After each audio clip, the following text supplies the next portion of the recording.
The Wrath of the Lich King pre-patch is soon to be upon us, and it contains a ton of new content including your full class rework, the zombie invasion, and loads of limited time availability items. Today I want to focus on what the new items are for the pre-patch, how you get them, and what they do, so you can try and work out whether they're worth picking up for yourself. If you want to check out the zombie invasion, there's a video for you right here, and if you wanted to know how the general changes to Azeroth are in a pre-patch but also a pre-Northrend world are, here you go. The pre-patch all in all is very similar to the first zombie invasion that took place during the opening of Naxxramas in vanilla, which really feels as though it wasn't a long time ago, but here we are somehow. So if you remember that quite well, then a lot of this should come back to you fairly easily. In terms of the new stuff you can get, I think brand new characters or boosted ones get access to some decent starter gear to take into Northrend, and most of all, just like any pre-patch with limited time rewards, collectors will need to grind out a good few hours to ensure they tick all the rewards offered on the list here. Just a word of warning about this whole pre-patch though, not everything will be available on day one. There are 6 phases total which take place over 4 days. The majority of the content we will go over should be open on phase 4, which will take place sometime between days 3 and 4 of the invasion. Also, if you plan to, well, exist, level, or just, you know, do anything in the game after say like day 2 of the invasion,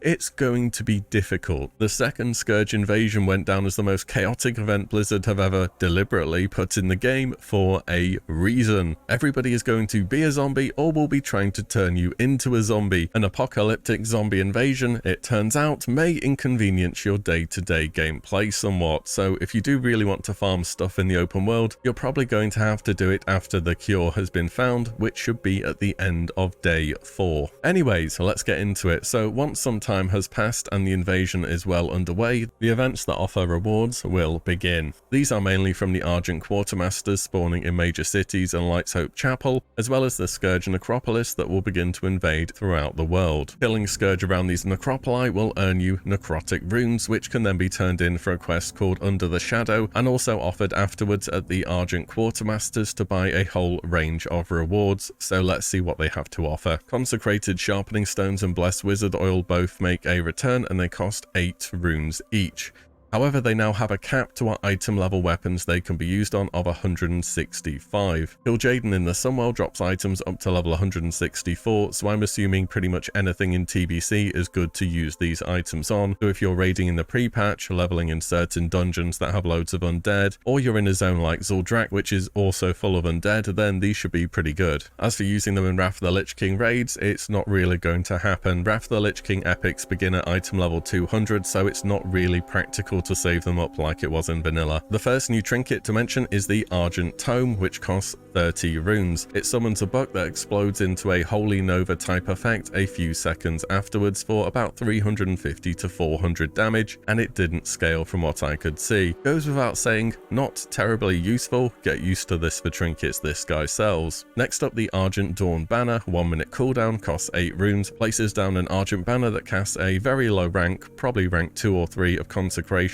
Again, didn't scale, not really much to add there. Final trinket is the Argent Warhorn. It costs 40 runes with a 10-minute cooldown. It summons an Argent Paladin, either Blood Elf for the Horde or Human for the Alliance, which will assist you in battle for about 1 minute. Unfortunately, the old Wowhead comments say that the summon is level 60, which makes it about 1 expansion out of date. However, after about 1 minute, the Paladin will bubble Hearth away. Definitely more collection items from this vendor so far, and since we don't have a toy tab yet, these are going to be sitting in your bank for a long time. Moving on though, Tabard of the Argent Dawn makes a return for the final time, until we have Classic that is. It only costs 8 runes and it's a nice collection bit to grab during the pre-patch. There's several new armor sets which grant bonus effects versus undead as part of a tier. We have one for each armor type, and it's not half bad gear for a fresh character, giving you some main stats and some haste, and they are also easily farmable by anybody in the open world. These items are comparable to Karazhan level of epics, both sharing item level 115. The gloves and the shoulders are available from the Argent quartermaster and cost 15 runes each. The chest drops from an elite mob called Shadow of Doom, very similar to how they were in vanilla. You need to weaken an active invasion point till channelers appear, and then talk to them and use 8 necrotic chaotic runes to interrupt their ritual, and the channeler will transform into a Shadow of Doom. These were an absolute mob tagging nightmare in Classic, but I think there's going to be less people farming the sharpening stones this time around. Also, if you're lower geared, these can be quite difficult to solo, so you may want to group up. The legs can drop off any of the rare spawns during invasions. These are the Bone Witches, Lumbering Horrors, and Spirits of the Damned. They will spawn alongside a new invasion point opening, and every 15 minutes or so thereafter. It might be an idea to have a macro to try and tab them, or just to be the first person on site to get a chance at these. And finally, the Argent Quartermaster also sells some potions if you really just have excess runes that you can't get rid of. Other than that, we have a new boss in Karazhan, Tenris Merckblood. He's the subject of a quest you can pick up in Light's Hope Chapel or in capital cities. He drops 2 items that people are going to be after. First of all, a companion pet, the Vampiric Battling. Now, looking at old WoWhead comments, apparently this pet drops for everybody in the raid, so it should be super simple to farm this one out if you want it. The more difficult item to obtain will be the Arca Knight Ripper, a throwback to the once revered Arca Knight Reaper, which never quite saw the same level as fame in Classic, but this version has upgraded stats and of course its most famous feature, to turn yourself into a guitar god, only on a 1-minute cooldown. If you're big on collecting, this weapon will not make a reappearance until the black market auction house in Mists of Pandaria, so good luck. Also, there's a bunch of other bosses that will spawn during the pre-patch in lower level dungeons such as Strathelm, Scholomance, Diamol, so on and so forth. They don't really do anything special, they just have a few extra bits of loot to offer. Also, after the zombie part of the invasion finishes, there will be Frostworm and Abomination attacks on both Stormwind Harbour and the centre of Orgrimmar. This happens because the whole zombie plague thing got a little bit out of hand, but there was still a lot of time until the expansion was due to drop back in the day, though as far as I know these attacks afterwards were planned to happen regardless. They were just brought out a little bit early. From what I've seen on the PTR so far, it looks as though Blizzard is going full recreation of this event, which I'm really happy to see, to be honest. I imagine they will only have it last for a few days rather than the week or more that it appeared to have initially been intended to last, but time will tell. Whatever happens, people on the huge servers especially, Gehenna's, Benediction and so on, and every server for that matter, you're gonna see something special. And perhaps you'll even appreciate why Blizzard cut the invasion short originally by like day 3. Oh, and one final thing, don't forget about the Exodar and Silvermoon. And that is it. Not a huge amount to cover and a bunch of crossover with the first zombie invasion really. Good luck on the Arca Knight Ripper. Enjoy being a zombie and ensuring every single leveling zone is absolutely unplayable, because it will be, believe me. All in all, it might be a complete mess of a pre-patch, but it's not going to last too long. Anything you think I missed off, do drop it down below. As always guys, thank you all so much for watching and listening in, and I'll see you all in the next one